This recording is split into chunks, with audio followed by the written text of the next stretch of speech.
Hello everyone, welcome to back my YouTube channel. तो आज हम बात करने वाले हैं फिनेक प्लस टैबलेट के बारे में, जानेंगे इसके यूज़ के बारे में, इसके डोज के बारे में, इसके साइड इफेक्ट के बारे में।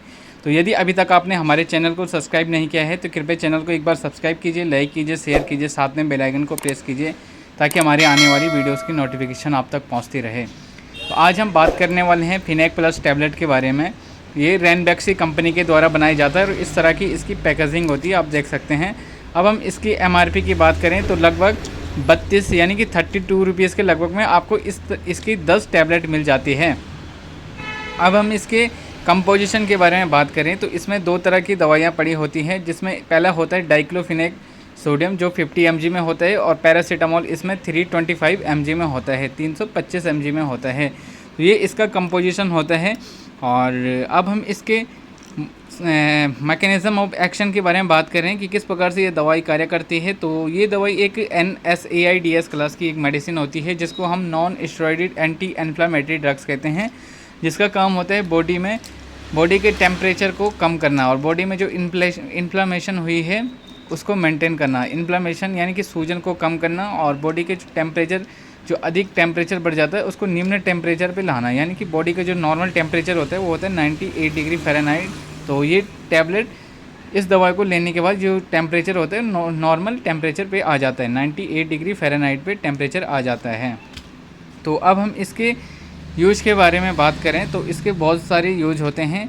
और नंबर पहले आप इसका यूज फीवर में कर सकते हैं। यदि पेशेंट को फीवर आ रहा है, बुखार तेज़ी से आ रहा है, तो बुखार में इसका प्रयोग कर सकते हैं। यदि बुखार के साथ सर में दर्द हो रहा है या पूरे बॉडी में दर्द हो रहा है तो उस कंडीशन में इसका प्रयोग किया जाता है। यदि आँखों में दर्द हो रहा है तो आँखों के दर्द में भी इसका प्रयोग किया जाता है।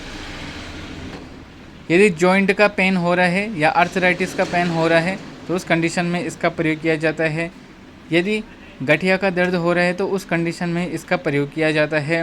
यदि सिर में तेज़ से दर्द हो रहा है तो उस कंडीशन में इसका प्रयोग कर सकते हैं। यदि बॉडी के किसी भी हिस्से में दर्द, बुखार और सूजन आ रहा है, या मांसपेशियों में खिंचाव आ रहा है, या माइग्रेन की समस्या हो रही है जिसमें सिर में आपको तेज़ी से दर्द लग रहा है और बॉडी में बहुत ज़्यादा पेन हो रहा है, तो उस कंडीशन में इस दवाई का प्रयोग किया जाता है। अब हम इसके डोज़ के बारे में बात करें तो एडल्ट में इसके डोज एक टैबलेट सुबह शाम ले सकते हैं। अब हम इसके साइड इफेक्ट के बारे में बात करें तो इस दवाई को लेने के बाद उल्टी हो सकती है, मितली हो सकती है, और पेट में कॉन्स्टिपेशन वगैरह हो सकती है, स्किन एलर्जी वगैरह हो सकती है। अब हम इसके प्रिकॉशन के बारे में बात करें तो कौन से पेशेंट इस दवाई को नहीं ले सकते हैं। यदि पेशेंट हार्ट संबंधित है तो हार्ट संबंधित पेशेंट में इसका प्रयोग नहीं किया जाता है। यदि लीवर या किडनी की कोई प्रॉब्लम चल रही है तो उस कंडीशन में डॉक्टर की सलाह के अनुसार इसका प्रयोग किया जाता है।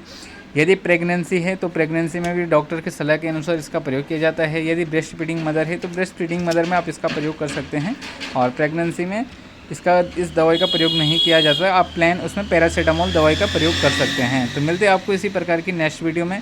वीडियो पसंद आई तो चैनल को सब्सक्राइब करें, लाइक करें और शेयर करें।